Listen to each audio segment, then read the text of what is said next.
Good morning, everyone. Hope you are doing well.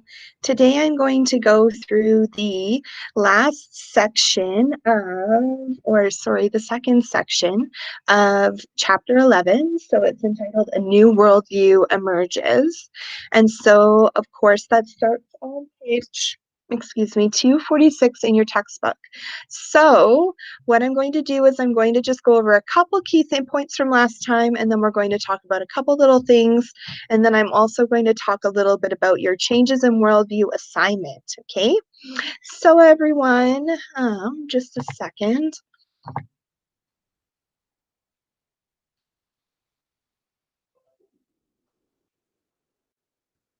Okay, so everyone,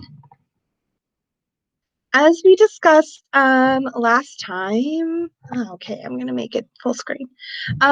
So last time we talked a little bit about what happened after the fall and what happened to the Aztec worldview as it relates to their belief systems.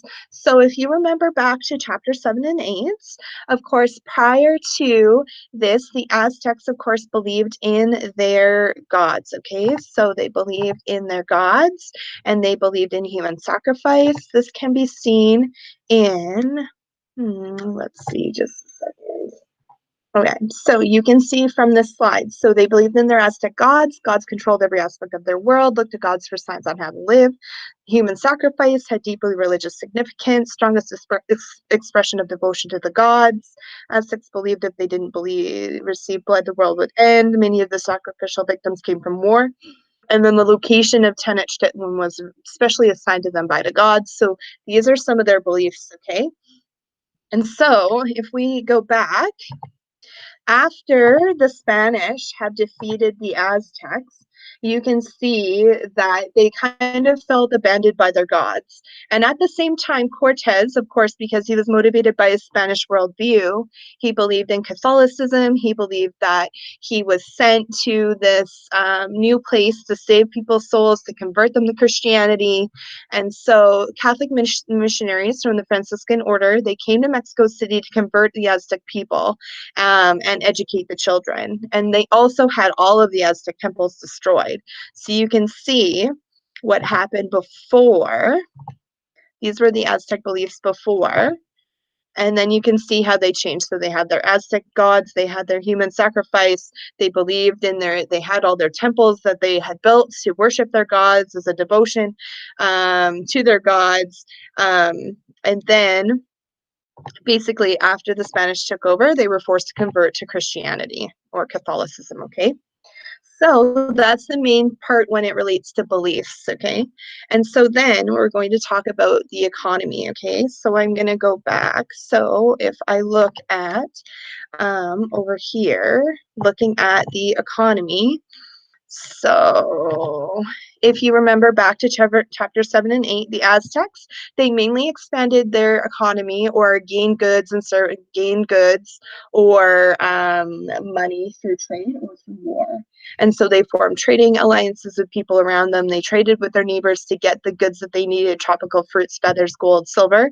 But they also expanded through war. So once they conquered another group, they collected tribute or valuable gifts and taxes from those groups. And so this is how their system worked prior. And so after, you can see they had this new encomienda system. And so Aztecs were forced to become a part of this system. And so their prior trading relationships, their prior method of obtaining tribute would have been destroyed. And so their system of, it says that here, and so then the Spanish created the encomienda system. And so this was also established in other Spanish colonies. So with each piece of land, the settlers were allotted a number of Aztec workers.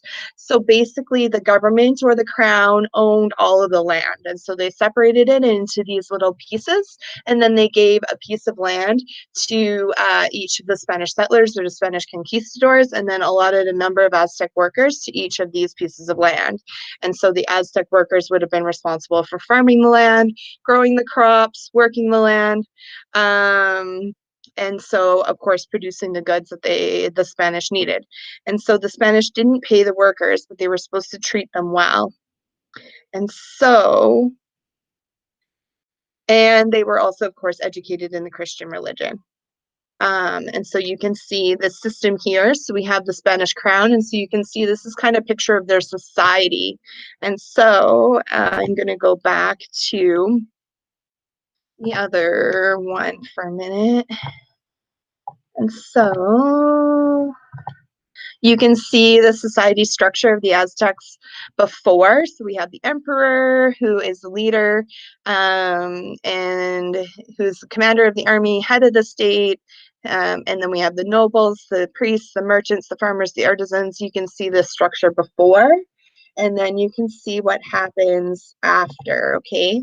So you can see that now the Spanish crown is at the top, and then he appoints a governor or viceroy, which is basically his representative, because of course the Spanish crown is back in Spain, and the Spanish crown is taking 20% of all the gold and other valuables found. Then he appointed a governor or viceroy to make sure that these taxes are collected. And then underneath him are the Spanish conquistadors and the settlers. And so they are given the encomiendas with the Aztec workers. And then after they pay taxes, they're able to keep the remaining profits. And then you have all of the Aztec people at the bottom doing the actual work on the farms, in the mines, in return for a little more than basic necessities. And so then you can see this kind of led to some unrest amongst the Spanish colonists, because what happened was Cortes ended up having to send an awful lot of the money and the wealth back to Spain, back to the Spanish crown. And so he didn't really have that much to give to the Spanish soldiers. And so the Spanish soldiers got a little upset. They had spent all of this time fighting for him for years, making sure that they were able to win this war. And they never received the riches he promised. And so if I was them, I probably would have been a little upset too. So they actually threatened to rebel. And so Cortes's solution was to give them these land grants that the Spanish soldiers received. And then he also was kind of encouraging them, trying to distract them probably to create this new colony. And so he encouraged them to either marry a Spanish woman and bring her to Mexico, or marry an indigenous woman. And they had to do this within 6 months or you would lose your encomienda. So they were highly motivated to do this, because if they didn't marry, they would lose their land and basically probably have to go back to Spain potentially. So Cortes's solution was successful. Soldiers started focusing on building the colony. So soldiers with indigenous wives developed connections with the colony, and their children began the mestizo, which is now the largest race in Mexico. And so the mestizo, of course, is basically Spanish who married indigenous or Aztec people and then had babies. And so the mestizo are those babies that the Spanish had with the indigenous peoples.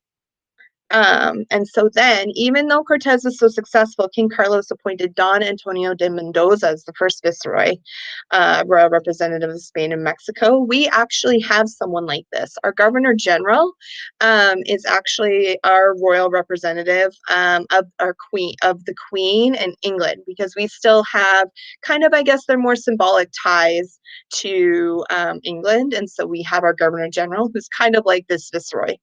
So people think King Carlos did this to make sure Cortes did not become king of the new colony himself, keeping Spain out of the profit and the glory. Both Spanish colonists and indigenous people were unhappy with the arrangement, because most of the profit ended up going to Spain and the people of the colony were suffering. They didn't really have that much money or goods. And so you can see maybe this happened because the trading relationships that the Aztecs used to have were gone. They didn't get all the tribute anymore. And all of the money that had existed with the Aztec people was all sent back to Spain. So anyway, unrest grew in all of the classes in Mexico society because of this. And they ended up gaining independence from Spain in 1821. So everyone, I'm going to take a couple minutes just to take a look at this assignment. So basically what you're going to do is you're comparing Aztec society before and after Spanish colonization. And so you're just looking at the three elements that I kind of talked about while I was working through the presentation today. So beliefs, society, and economy. So what you're doing is you're just providing some ideas about what it looked like before 1519, before the Spanish colonized, and then after. And so this is my example for geography. You don't have to do geography, but you can see how I talk about the mountains, giving the Aztecs a sense of excuse me, a sense of security, how they changed the geography through the Chinampa, the dams, the aqueducts, and the Tenochtitlan, the capital city of the Aztecs, divided into 4 sections. You can see how I talk about the geography before, and then here is how it changed, okay? So Mexico City, the Spanish set up their colony on the ruins of Tenochtitlan. They founded their capital on the ruins. It was originally separated into 4 main sections, but after the Spanish conquered, they set up a system of streets and avenues in a checkerboard pattern with some plazas included. The Franciscan priests came from Spain, destroyed all the temples in Tenochtitlan. In their place, they built churches and cathedrals to honor the Catholic faith. And then the encomienda. So the Spanish divided the land into sections, the encomienda, which they gave to the Spanish settlers in the form of land grants. And so you can see the differences, okay, in how the geography was used, how the land was used before and after the Spanish colonized it. And so hopefully that gives you a good idea. So basically, what you're doing is you're comparing the worldview before and then the worldview after. And of course, when you're looking at before, you can reference this presentation here, the review presentation from chapter 7 and chapter 8. And this is found, not here, sorry. This is found